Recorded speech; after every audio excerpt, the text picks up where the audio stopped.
नमस्कार दोस्तों, स्वागत है आप लोगों का वैदिक मैथ के सीरीज 2 में। आज हम लोग पढ़ रहे हैं क्या, मल्टीप्लिकेशन विथ 9, डबल 9 या फिर इस तरह से 9 की संख्या कितना हो अधिक मात्रा में से अगर पुनरावृत्ति हो जाए तो हम इस विधि से इसका गुना कर सकते हैं। इसमें 3 प्रकार की स्थितियां हो सकती है। पहली स्थिति में सेम बेस का अर्थ यहाँ पर यह है, चूंकि हम जानते हैं पहले से यहाँ पर अगर 3 अंक की संख्या है तो इसका जो बेस है वह क्या है, 1000। इसी प्रकार से इसका भी बेस क्या है, 1000। यहां पर हम क्या देख सकते हैं, ओड बेस, लेकिन असमान बेस। यहां पर क्या देख सकते हैं, 9 की जो पुनरावृत्ति है वो अधिक बार है और यह संख्या कम है। यहाँ यह कितना हो अधिक मात्रा में हम बढ़ा सकते हैं। और यहाँ क्या देखते हैं कि दी गई संख्या अधिक मात्रा में है और 9 की पुनरावृत्ति जो है वह कम है।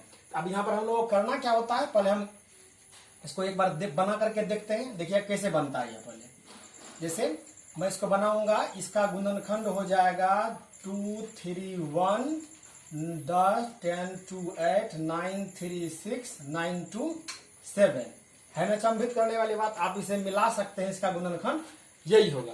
अब जब कैसे हो गया यही, इसे हमें सीखना होता है हमें। चलिए देखिए कैसे होता है, इस पर थोड़ा ध्यान देना है। चूंकि याद कीजिए हम लोगों ने पहले क्या सीखा था कि चूंकि प्रत्येक संख्या का एक खुद का उसका बेस होता है और एक होता है प्रत्येक संख्या का कंप्लीमेंट। हम लोगों ने पढ़ा इसके बारे में, ये बेस और कंप्लीमेंट क्या होता है। अगर आपको इसके बारे में जानकारी नहीं है तो आप ये वैदिक मैथ का सीरीज 1 वीडियो देख सकते हैं, आप उसमें इस जानकारी हो जाएगी।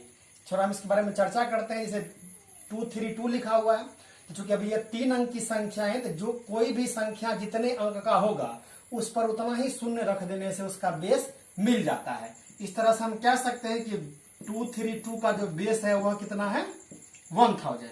इसी प्रकार से मान लेते हैं 1 2 3 4, इसका बेस कितना हो जाएगा, तो 1 पे 4 शून्य आप रख करके बेस, यानी कहने का मतलब ये जितना संख्या होगा एक पर उतना ही शून्य लिखने से बेस मिल जाता है। और कंप्लीमेंट क्या होता है, तो इस बेस में से जो इसका बेस है, इस जो ये संख्या जो दिया हुआ है इसको अपने बेस में से अगर घटा देंगे तो जो बचेगा वह कंप्लीमेंट होता है।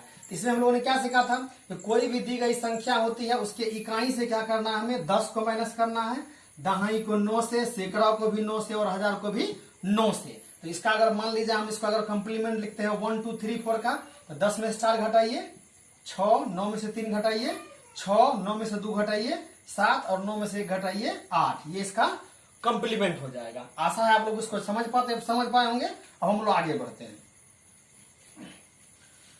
तो हमें करना क्या होता है, यदि बेस समान हो, जैसे यहां पर हम देख सकते हैं ये अगर बेस समान है इस स्थिति में, तो इस स्थिति में हम क्या करते हैं, जितना संख्या दिया हुआ होगा उसमें 1 घटा देना है। तो 232 यहां पर लिखा हुआ है, तो इसको लिख देना है कितना, 231।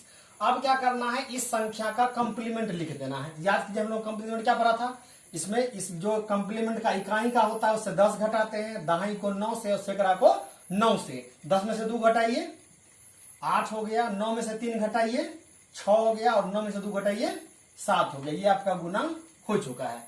इस तरह से कोई कुछ और भी आप ले सकते हैं। उदाहरण के तौर पर दूसरा लीजिए, आप मान लीजिए क्या 5 6 7 8 9 9 9 9। यहां देख सकते हैं 4 डिजिट यहां भी है और 4 डिजिट यहां भी है, इसलिए यह क्या है, सेम बेस पर है। कीजिए यहां पर क्या हो जाएगा, 5 6 7 7, क्योंकि जितना संख्या होता है उसमें से 1 कम करके लिखना होता है। तो इसका कंप्लीमेंट लिखिए, 10 में से 8 घटाइए 2, 9 में से 7 घटाइए 2, 9 में से 6 घटाइए 3 और 9 में से 5 घटाइए 4। ये आपका गुणनखंड गुना हो चुका है।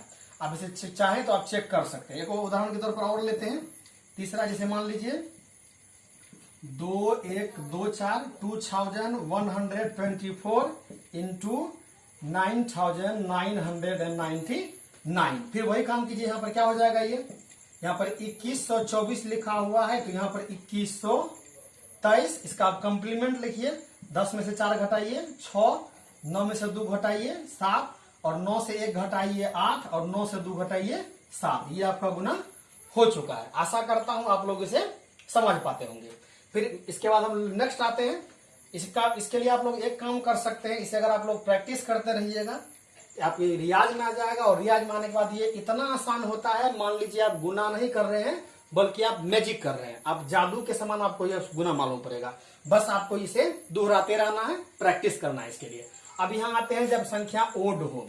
अब यहाँ पर क्या देख रहे हैं, यहाँ पर 2 बेस है 24, और यहाँ पर क्या देख रहे हैं 999, यहाँ पर पुनरावृत्ति अधिक मात्रा में। तो इस स्थिति में क्या करना है, 24 × 999। इस स्थिति में क्या करना है, क्योंकि यहाँ पर पुनरावृत्ति 3 बार, यहाँ पर 2 बार है। तो इस स्थिति में इसको 3 बेस बनाने के लिए यहाँ पर एक शून्य अलग से हम रख देते हैं। हमने शून्य यहाँ पर रख दिया। अब शून्य रखने के बाद क्या करना होता है हमें, सेम टू सेम, यहाँ पर हम प्रोसेस कर रहे थे, सेम टू सेम प्रोसेस में यहाँ पर भी बढ़ जाना है। तो यहाँ पर क्या करना है, यहाँ पर 24 लिखा था, ये घटा दीजिए, कितना हो जाएगा 23। अब क्या करना है, इसमें कंप्लीमेंट लिखना है यहां से यहां तक का, यानी कि तीनों का कंप्लीमेंट लिखना है, यहां से यहां तक तीनों का। कीजिए, 10 में से 4 घटाइए 6, 9 में से 2 घटाइए 7, और 9 से 0 घटाइए 9। ये आपका गुना पूरा हो गया। आप चाहें तो इसे चेक कर सकते हैं। इसके लिए पहला हमने ये उदाहरण ले लिया, फिर दूसरा लीजिए। मान लीजिए कि आपको गुना करना है 112 × 99999। यहाँ देख रहे हैं, यहाँ पर 3, यहाँ पर जो संख्या है वह उसका बेस कितना है, तो 1000 है, और यहाँ पर क्या देख रहे हैं, यहाँ पर 1 लाख पर है। इस स्थिति में क्या करेंगे, यहाँ पर 3 का यहाँ जोड़ा लगा देंगे, 3 हो गया, 2 यहाँ बच गया। तो यहाँ पर क्या करेंगे, हम 2 शून्य यहाँ पर चिपका देंगे, दिक्कत नहीं। यहाँ पर 2 शून्य हमने रख दिया।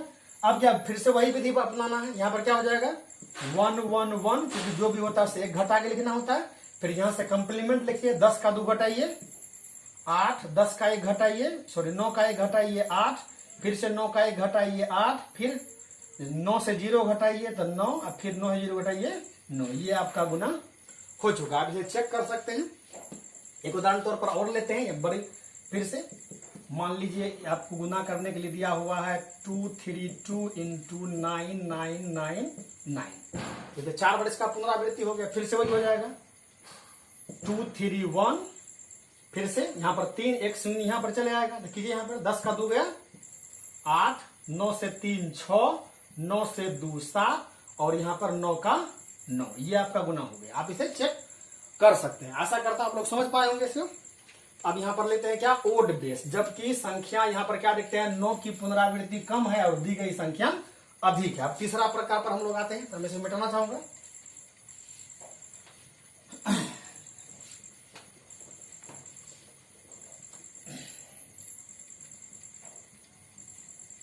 चलिए, हम इसे मान सकते हैं स्टेज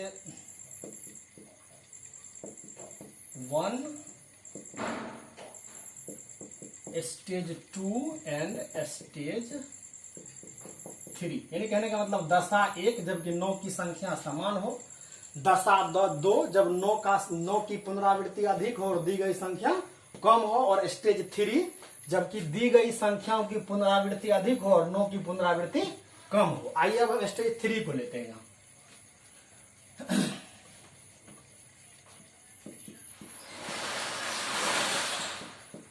स्टेज 3, इसमें हमने क्या देखा था, इसको लेते हैं 1 2 4 5 × 999। यहाँ क्या देखते हैं, 3 यहाँ पर 9, 3 यहाँ पर है, 1 यहाँ पर बच जाता है। जो भी यहाँ पर संख्या बच जाए उस संख्या में क्या करना है, इस संख्या को इससे घटा देना है। अब यहाँ पर देख सकते हैं 1245 लिखा हुआ है, तो इसी संख्या को इसमें से घटाना है। तो कितना हो जाएगा